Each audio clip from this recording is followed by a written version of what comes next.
Hi everyone, मैं रोहन यादव आप सभी का अपने यूट्यूब चैनल पर स्वागत करता हूं। जैसा कि आप सभी लोग जानते हैं दोस्तों कि प्रतिदिन मैं यूट्यूब चैनल पर एक मैथ की शॉर्ट वीडियो जो है आप सभी के लिए लाता हूं। आज का जो मेरा टॉपिक है मैथ में सांख्यिकी है। मैं बात करूंगा माध्य के बारे में, माध्यिका के बारे में, बहुलक। और जब प्रश्न में माध्यिका दिया हो और माध्य दिया हो और फिर आपको फाइंड आउट करने के लिए दे दिया जाए बहुलक, तो उसको कैसे आप शॉर्ट ट्रिक के माध्यम से करेंगे। फिर आपको रेंज के बारे में बात करेंगे, विचरण के बारे में बात करेंगे, मानक विचलन के बारे में बात करेंगे, विचरण गुणांक के बारे में बात करेंगे हम लोग। तो सबसे पहले हम सभी लोग देखते हैं कि माध्य कैसे हम फाइंड आउट करेंगे। माध्य को ही औसत भी कहा जाता है, यानी एवरेज कहा जाता है। इसका फार्मूला होता है, आप सभी को पता होगा कि संख्याओं का योग बटे में जितनी दी गई संख्याएं हैं उनका नंबर है ना।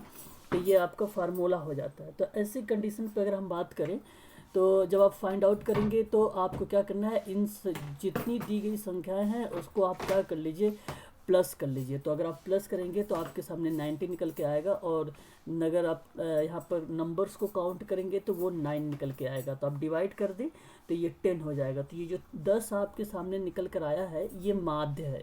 ये क्या है? माध्य है। ठीक है। अब हम लोग देखेंगे कि माध्यिका कैसे निकाला जाता है। तो माध्यिका में आप सभी लोगों को ये ध्यान रखना होगा कि सबसे पहले या तो बढ़ते या तो घटते क्रम में लगाना होगा। अगर मैं बढ़ते क्रम में लगा दूं तो आप देखेंगे यहाँ पे 9 और उसके बाद आप देखेंगे 1 2 3 4 5, यानी 5 टाइम्स आपका 10 लिखा हुआ है। ठीक है। तो आप 5 टाइम इस तरीके से आप बढ़ते हुए क्रम में लिखेंगे सभी लोग। ठीक है भाई। उसके बाद 2 बार आपका 11 आया। ठीक है। तो यहाँ पर आप अगर पहले काउंट करें नंबर तो आपके सामने निकल कर ये आ जाता है कि कुल टोटल दिए गए जो संख्याएं हैं वो 9 ही है। तो 4 इधर से छोड़ दीजिए, 4 इधर से छोड़ दीजिए, जो बीच में आया वो माध्यिका है। तो ये विषम कंडीशन पर था, ये विषम कंडीशन पर है। बाय द वे अगर मान लीजिए अगर नंबर आपको 10 टाइम्स मिल जाए, यानी एक और नंबर यानी सम वाली संख्या मिल जाए, तो ऐसी कंडीशन पे क्या करेंगे, तो फिर आपको क्या करना होगा, ध्यान रखिएगा, जो दो बीज के निकलेंगे, ध्यान से रखिएगा, जो दो बीज का निकलेगा उन दोनों को क्या करना है, पहले जोड़ देना है। और जोड़ देने के बाद आपको 2 से डिवाइड कर देना है। ठीक है। वो फिर निकल के आ जाएगा आपका माध्यिका। ये सम की कंडीशन में होता है। तो ध्यान रखिएगा कि दो संख्याएं जब आती हैं, ठीक है, यहाँ पर सम संख्या के बारे में बात कर रहा हूँ मैं आप लोगों से। ठीक है। तो आपको क्या कर देना होता है कि दो संख्याओं को ऐड कर दिया जाता है और 2 से भाग दे दिया जाता है। ठीक है।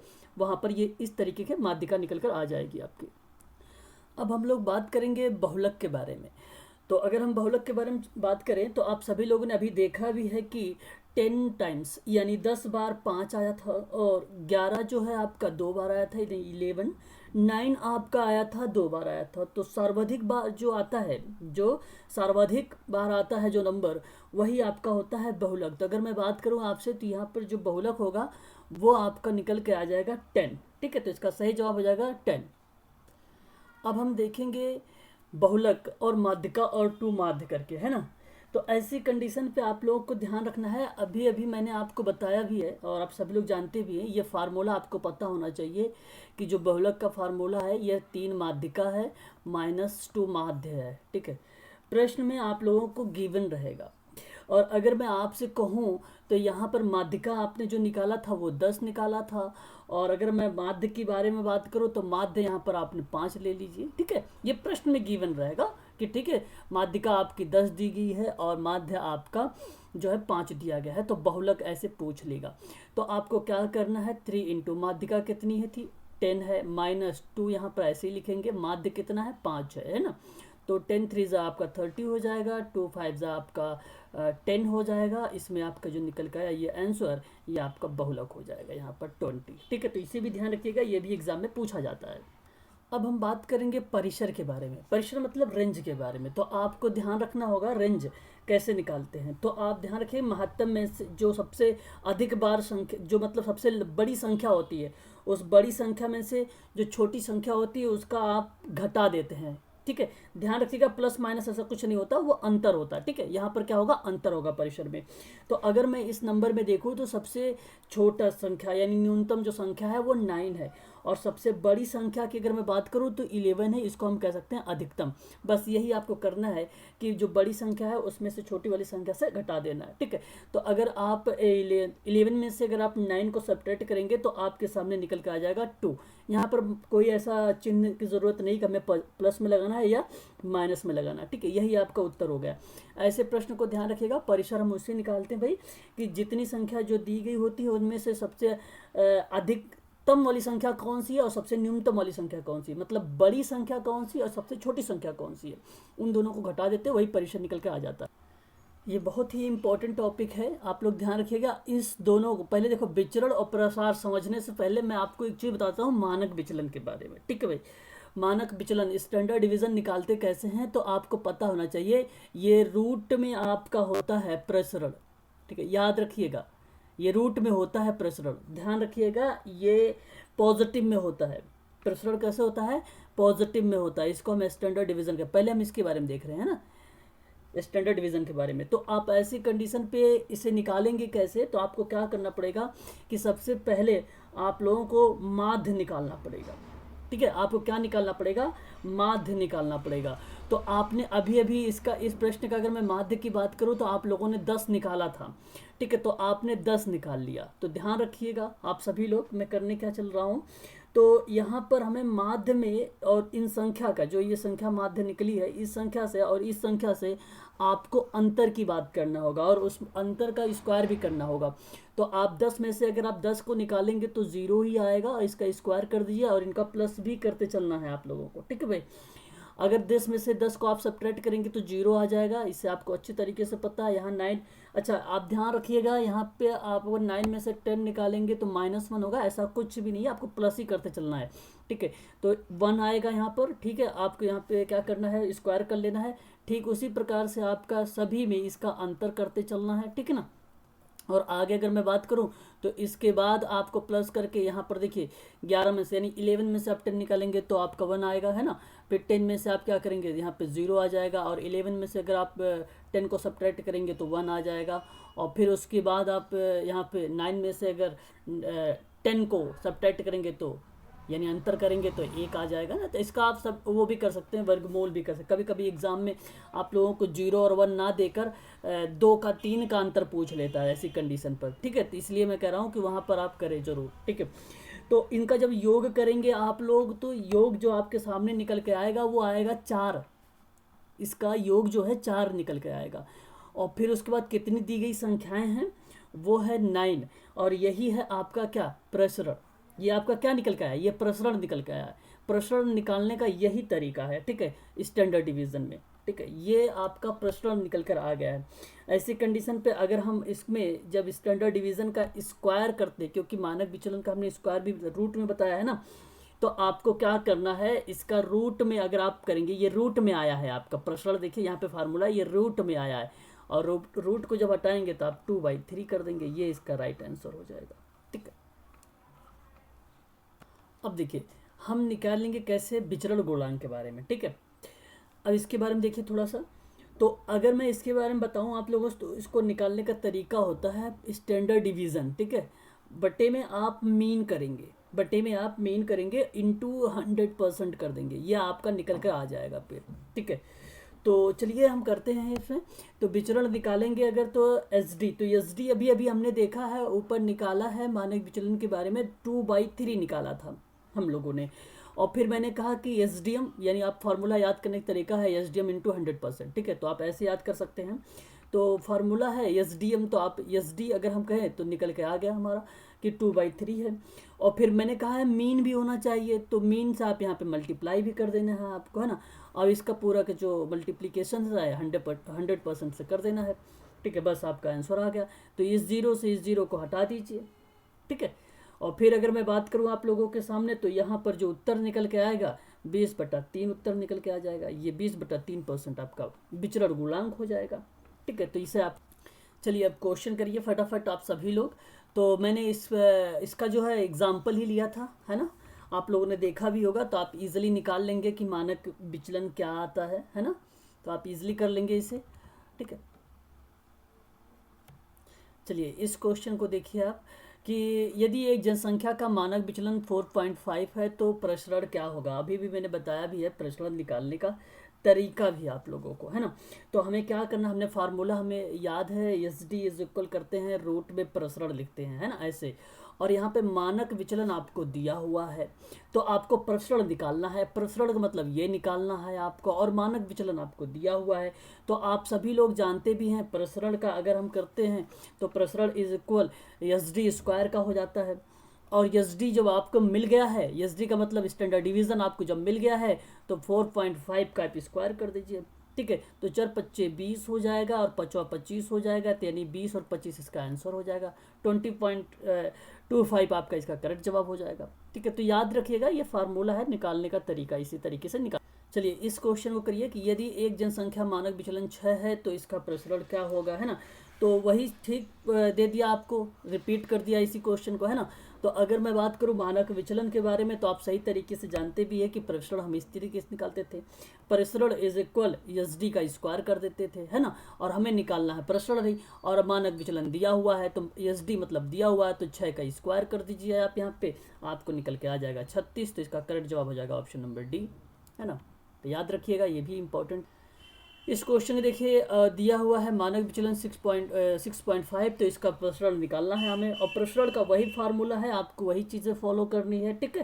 कि प्रसरण बराबर जो होता है एस डी का स्क्वायर होता है, और एस डी दिया हुआ है तो 6.5 दिया हुआ है, तो आप 7×42 कर दीजिए, 5×25 कर दीजिए, जहाँ पर 42.25 जहाँ पे आंसर आया होगा वो सही जवाब हो जाएगा, है ना। तो ऑप्शन नंबर बी में आया हुआ है, ठीक है। यहाँ पर इस क्वेश्चन को देख लीजिए कि मानक विचलन जो है 7 दिया हुआ है, इसका प्रसरण क्या होगा।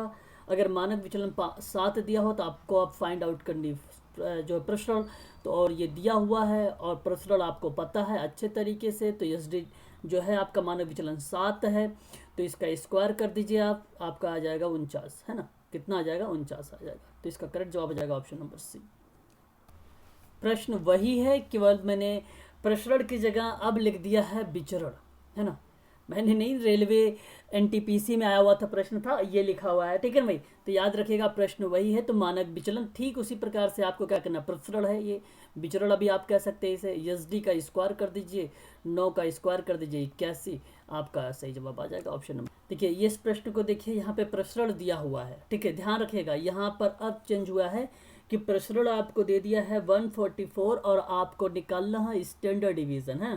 तो ठीक उसी प्रकार से करना है, आप सभी को पता है प्रसरण बराबर जो होता है वो एस डी का, ऐसे रूट में एस डी होता है भाई। प्रसरण आपको यही पता है ना कि प्रसरण एस डी में रूट होता है, तो आपको एस डी में दे रखा है रूट में, तो रूट में 144 को रख दीजिए और आपका आंसर जो आ जाएगा वो आ जाएगा आपका क्या पे। मैंने आपको यही इसीलिए एक चीज़ और बताया था, ये पॉजिटिव में होता है, देखो यहाँ पे प्लस और माइनस भी दिया हुआ है, ये गलत हो जाएगा। तो ये हमेशा जो प्रसरण होता है वो पॉजिटिव में ही होता है, और मानक विचलन जो निकलता है एस डी वो भी पॉजिटिव में ही निकलता है। तो ध्यान रखिएगा, ये इसका जो करेक्ट जवाब हो जाएगा ऑप्शन नंबर बी करेक्ट है।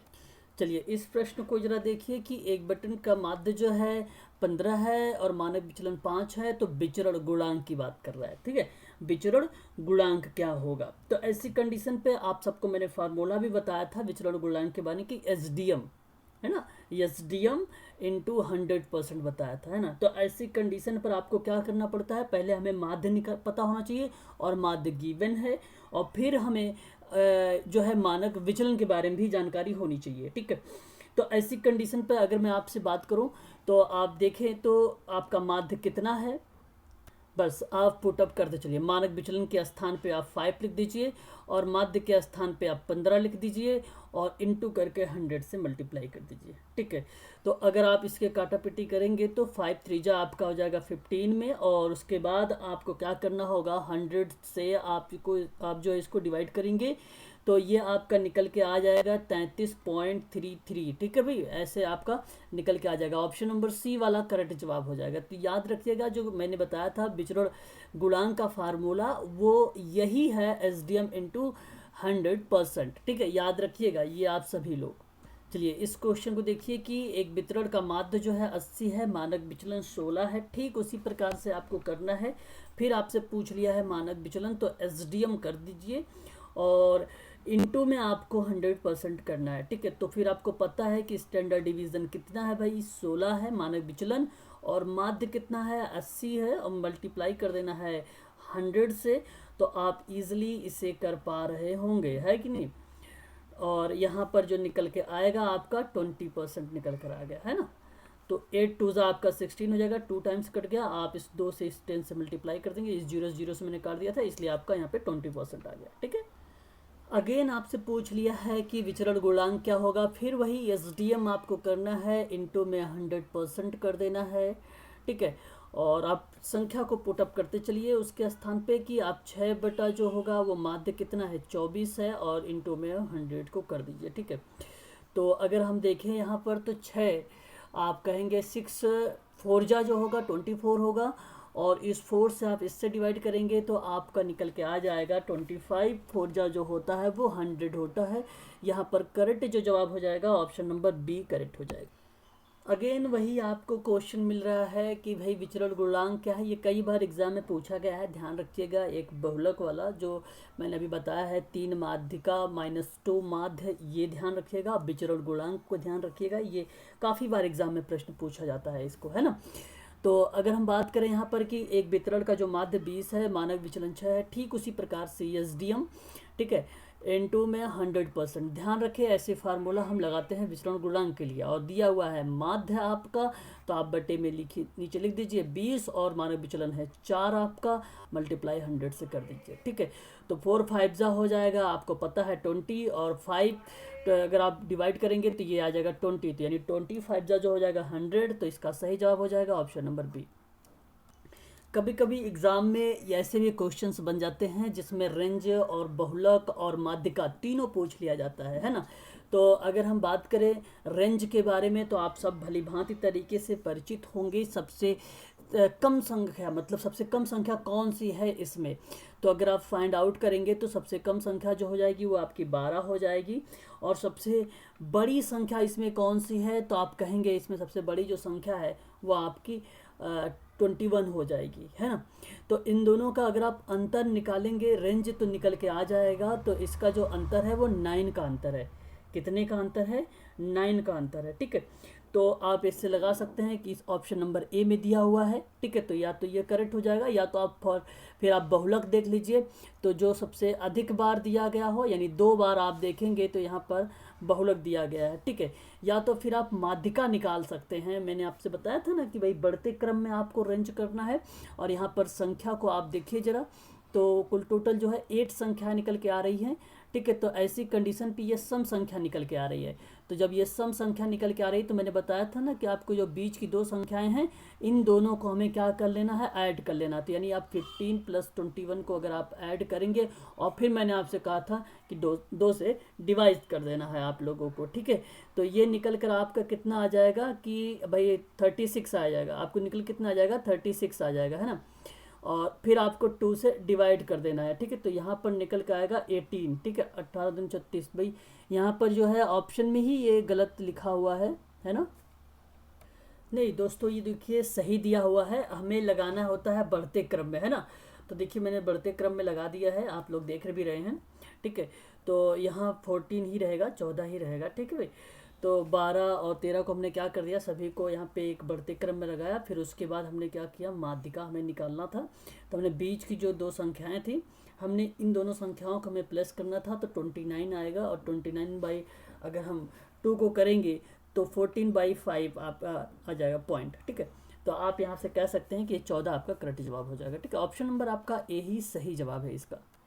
दोस्तों एक और क्वेश्चन है, लास्ट प्रश्न है ये, बहुलक और माध्यिका निकालना है। तो मैं आपको बता देता हूँ, सबसे अधिक बार जो है आपका बहुलक है, या तो ऑप्शन ए होगा या तो ऑप्शन सी होगा। ठीक है, अब आप लोग माध्यिका निकाल कर मुझे कमेंट करिएगा कि 5 आया है कि 4 आया हुआ है। ठीक है, चलिए ऑप्शन ए होगा कि ऑप्शन सी होगा।